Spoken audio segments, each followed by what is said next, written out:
ಯಾರ್ಯಾರು up to 2 cups of coffee ಕುಡಿತಾರೆ ಅವರಲ್ಲಿ ಈ ಹೃದಯ ಸಂಬಂಧಿ ಕಾಯಿಲೆಗಳು ಕಡಿಮೆ. ಖ್ಯಾತ ಹೃದಯ ತಜ್ಞರಾದಂತಹ ಡಾಕ್ಟರ್ ಮಂಜುನಾಥ್ ಅವ್ರ ಪ್ರಕಾರ ಕಾಫಿ ಕುಡಿಯೋದ್ರಿಂದ ಹಾರ್ಟಿಗೆ ಒಳ್ಳೇದು ಅಂತ ಹೇಳಿದ್ದಾರೆ. ಇದು ನಿಜನಾ? ಕಾಫಿ ಕುಡಿಯೋದು ಹಾರ್ಟ್ಗೆ ಒಳ್ಳೇದು ಮಂಜುನಾಥ್ ಸರ್ ಹೇಳಿರೋ ಪ್ರಕಾರ ನಿಜಾನೇ. ಬಟ್ ಅವರು ಕಾಫಿ ಕುಡಿಯೋದು ಒಂದನ್ನೇ ಹೇಳಿಲ್ಲ.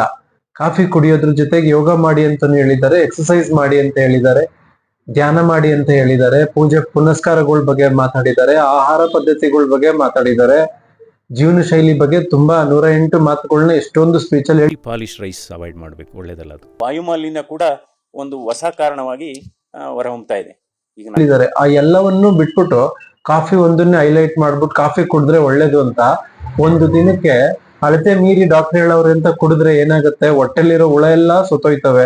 ಅಂದ್ರೇನು, ಗಟ್ ಮೈಕ್ರೋಬ್ಸ್ ನಾಶ ಆಗುತ್ತೆ.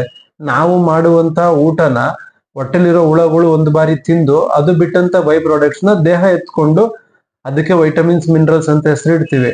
ಅಂತ ಗಟ್ ಮೈಕ್ರೋಬ್ಸ್ ನೇ ಸಾಯಿಸ್ಬಿಡುತ್ತೆ. ಯಾವಾಗ ಅತಿಯಾದ ಅಮೃತನೇ ವಿಷ ಆಗೋದು. ಅಂದ್ರೆ ಏನು, 1 ಗ್ಲಾಸ್ ಕುಡಿದ್ರೆ ಒಳ್ಳೇದು ಅಂತ ಮಂಜುನಾಥ್ ಸರ್ ಹೇಳಿರೋದು.